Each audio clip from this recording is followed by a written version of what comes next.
Yo, what's up, fam? It's me, Lethal Sight, and today we're gonna go over class guide for the assassination rogue in 7.2.5. So, I recently got a two set from the new raid, Tomb of Sargeras, and I'm just gonna pretty much go over like stat weights, trinkets, legendaries, and stuff that generally you want to run. In my opinion, I feel like there's not enough exposure out there for rogues in general, and I feel like the rogue videos that are out there are a little bit out of date, so it doesn't give you a general context of like what is the go-to spec or what is the go-to like preference for us rogues, or what do we play and what do we use. So hopefully I can cover all that today in this video. So today for the stat weights for assassination rogue currently in 7.2.5, it's going to be mastery and versatility. So with versatility, we're going to try to go for the sweet spot at around 15 to 20%. What it does is just a flat buff damage, and it buffs our poisons, our bleeds, our auto attacks, pretty much everything. It's just a flat damage. You know what I mean? It's not bad. It's not good. But for us now with our 4 set, which is Garrote deals 40% increased damage on top of the 2 set, which causes Garrote to have a 25% energy reduction and a 12-second reduced cost. So 12-second reduced cast time, which means that every 3 seconds you will have a Garrote being able to be applied to a target, which is really nice. So you can spread it around, and I'll get more into that later on in the video. So what we're gonna go over is gems. So generally I use mastery gems in all my gear, because like I said, mastery is a good stat to have. You can never have too much mastery. You can never have too much versatility. I usually just go for a lot of gear with high mastery or whatever, but I try to get the 4 set in the current tier, stuff like that. A lot of logs and sims are saying that bracers and boots are better because of the fact that you can have your 4 set from tier 20 and the 2 set from tier 19. Honestly, don't worry too much about it. Just use a 4 set and pretty much try to go for that sweet 15 to 20 versatility, and all the mastery you can pack into your gear. Haste and stuff like that is passive due to passive abilities that we have, so you're never really energy starved as long as you're applying bleeds to targets. You're always going to have energy. You're always going to be decent. You're always going to be able to cast something. It might take a little longer, but you'll still be able to cast. So for talents, what I'm using are Master Poisoneer for the 15, which is generally just a 30% increase in damage done by poisons by 30%, and then non-damaging effects by 20%. So elaborate planning is good. It runs into different builds that you'll play later on. And hemorrhage is pretty much not viable, though I would like it to be viable. It'll give us more stuff to think about, stuff like that. For tier 30, I use Night Stalker personally because with the legendary shoulders, Subterfuge doesn't gain the 9 seconds on the vanish buff. It just gains 6 seconds, and that's it. So as you can see right here, I'm gonna just attack something. It's only 6 seconds, so you only have a 6-second window. And with Subterfuge, they nerfed it, meaning you can still cast your abilities within that phase, but it's not as good as your opener having 50% more damage, which you open up with a Garrote anyways. So for tier 45, we're gonna go Vigor, just a flat energy increase, and 10% buff to the regeneration of your energy. So again, like I said, you should never be energy starved, so haste is never really sought after. For level 60, generally just pick whatever you want. I pick Cheat Debt for progression. Leeching Poison's good for mechanics that you need to soak, and elusiveness is elusiveness. It's the same thing that it's been since day 1. It's a 30% additional damage on non-area effect, meaning all damage sources. So you can feint and you can take a boss. Not really, but you can take 30% reduced damage on. This is now when we start getting a little bit tricky. And pretty much where it's going to go from here is that Thuggy is generally the go-to. It resets the cooldown on Garrote, and it lets you apply it to new targets after the current target with Garrote died. So, like I said, with the 2-set bonus from that, reduced by 25 energy, and its cooldown is reduced by 12 seconds. So as you can see, we're gonna go right here. I have a 3-second cooldown on Garrote, which makes Thuggy really not the go-to thing, because why am I gonna use this specific talent when I can use Prey on the Weak and help my raid get increased damage on an ad or something like that, like a priority ad that is able to be stunned, even though understandably a lot of ads can't be stunned in the raid, apart from trash packs and maybe certain ads for certain mechanics or whatever. Then yeah, you can kind of help, but for the most part, I just use Prey on the Weak mainly for mythic pluses, and internal bleeding generally is not really that good.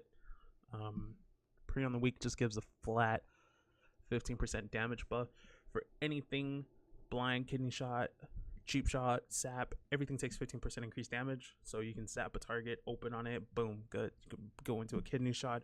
We'll get into it later. So 90.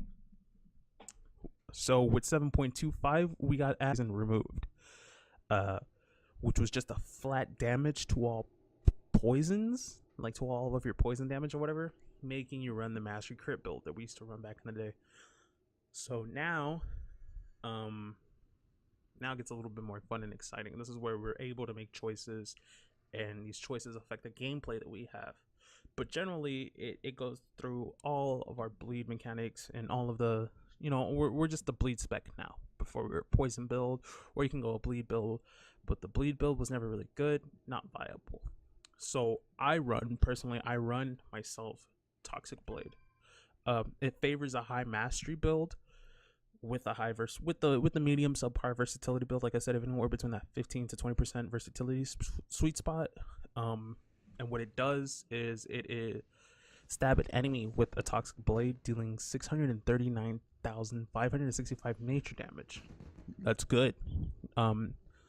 With the passive crit that we have, it can crit. I've had Toxic Blades crit up to like upwards of 2 mil.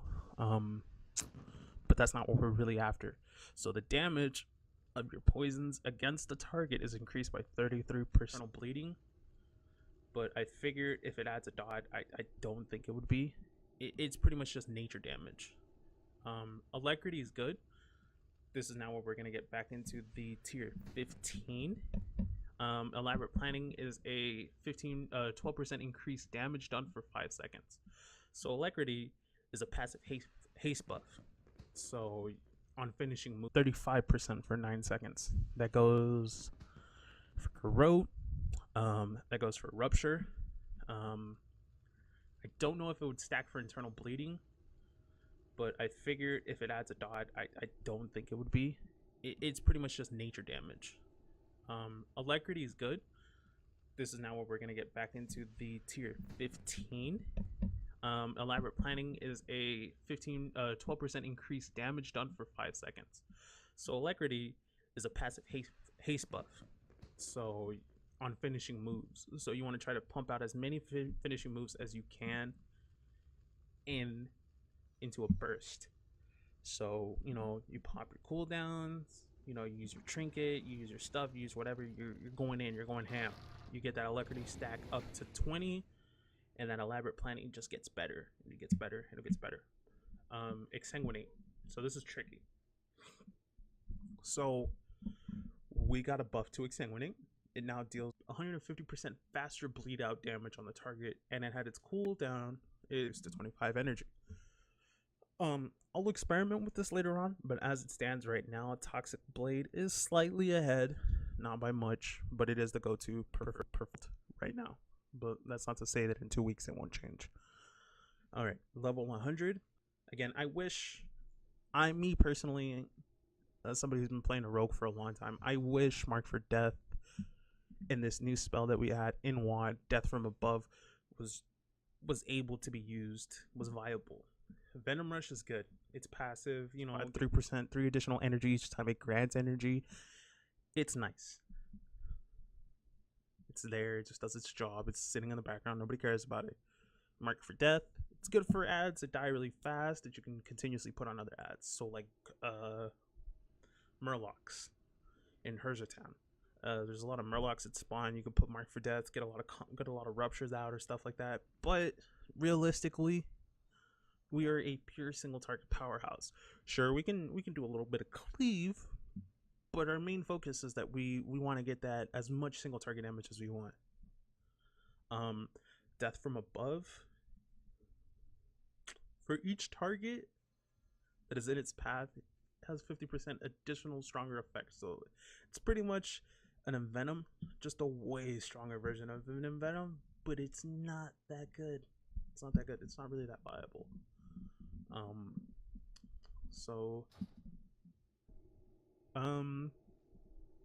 Personally, until you get your 4 set, I personally don't think there really is that much to say about them. You would still run your COF and Nightbloom and Frond, even though Nightbloom and Frond from Botanist is just so RNG and very unpredictable and not reliant.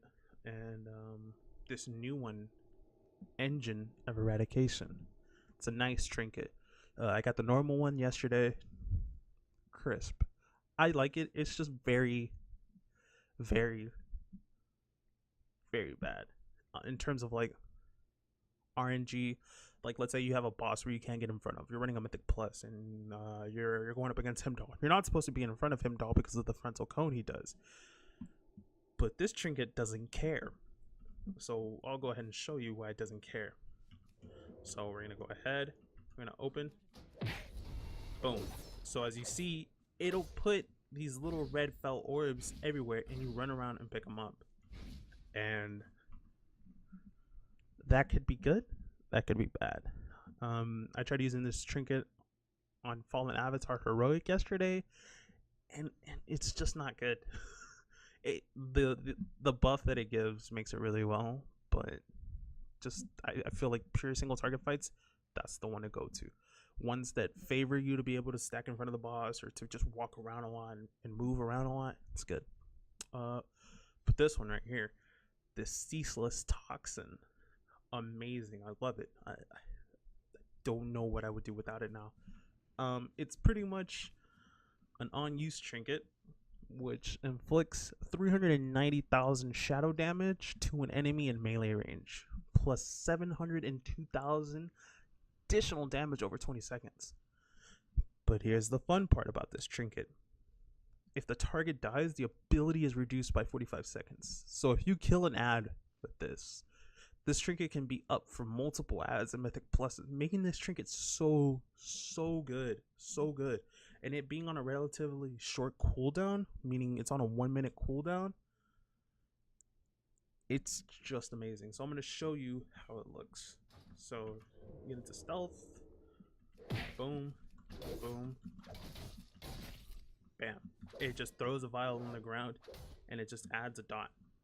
And that dot is just so nice. You can see right here, it's a 10-second dot. It's the stacking dot. It just does its job. I like it so much.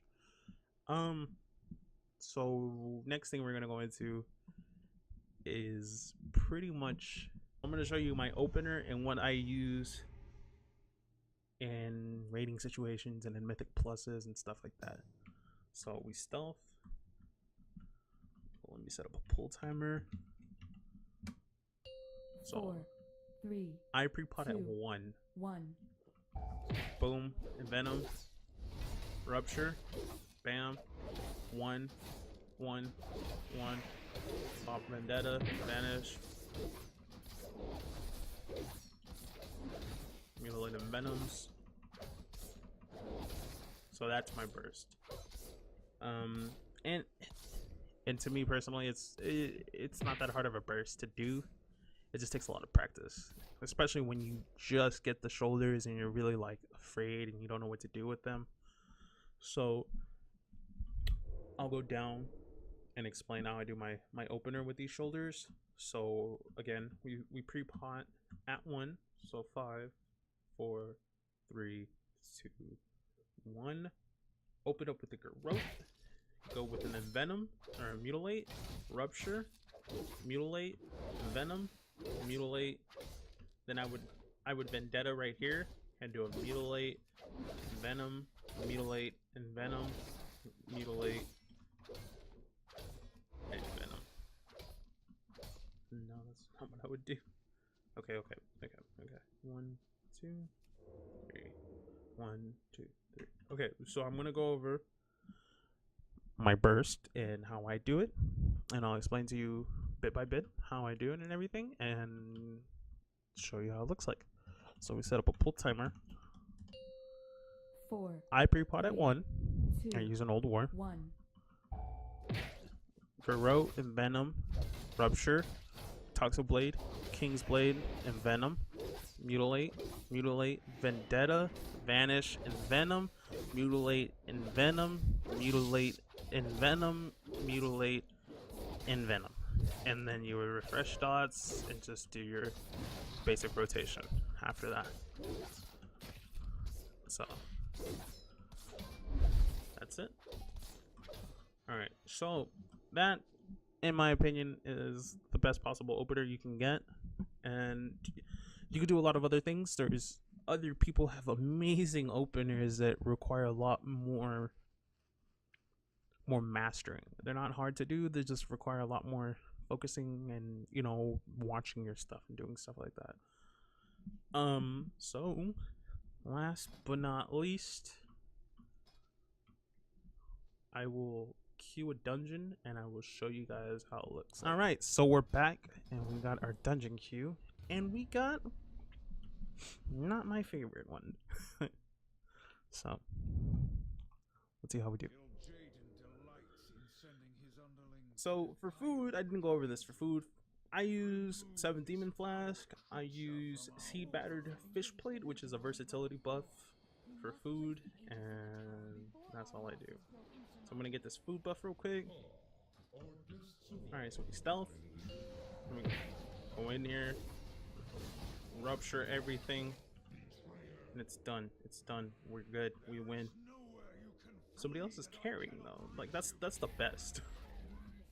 So this guy is a legit tank. So here's what we do. More than 2 targets, we're gonna Phantom Knives everything. Just gonna go. Try to get as much ruptures up on as many targets as you can get. And then here's what I talked about on the trinket. We killed the target, and there's 7 seconds left cooldown on that trinket, and it'll give me a notification when it's up. So 2 targets, no need for Phantom Knives.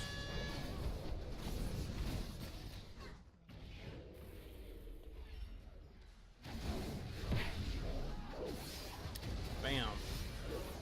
As many ruptures as we can get. Boom. As I want to reiterate, you only cast Phantom Knives on 4+ targets. 3 targets is fine, but most of the time they just die so fast that it doesn't really matter. So yeah. Shadow Step, if your tank is a meanie and he doesn't like to wait for the group and he's just trying to like get shit done and, you know, do it for the lulz.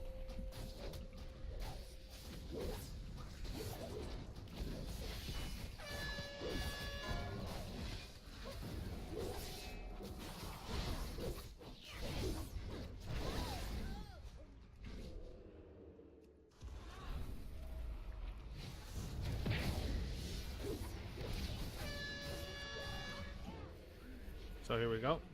We're gonna free pot, do it. Oh, and with the hero, so I can show you a way better.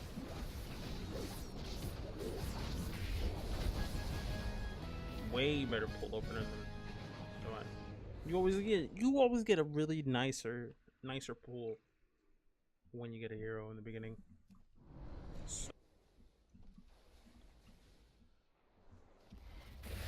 So second boss, I'll probably be able to demonstrate a way better opener. Seeing as it's going to take us a little bit longer to kill this one.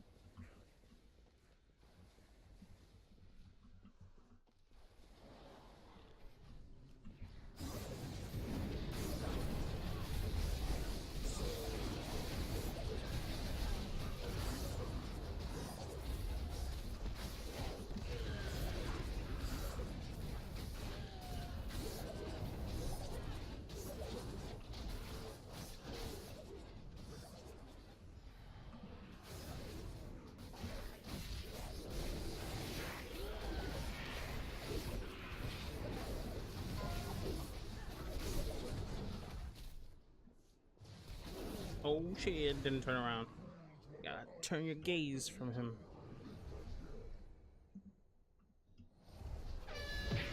Boom. So now we can get a way better opener for you guys.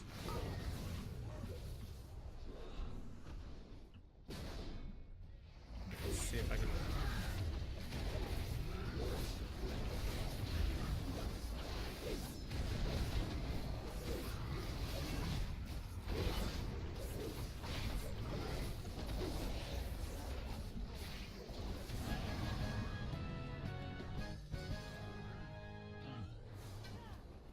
Try to keep your dots up, maintain all buffs on Garrote, Rupture, try to keep your King's Bane on cooldown as much as you can.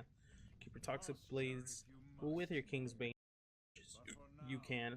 I mean, generally you want to save those cooldowns for for your Vendetta and your Vanish if you have the shoulders. If not, don't worry too much about it. It'll all flow through. You put more time into your row, you'll get way better legendaries. Don't ever feel too bad. So coming up on the hard stretch here on these bosses.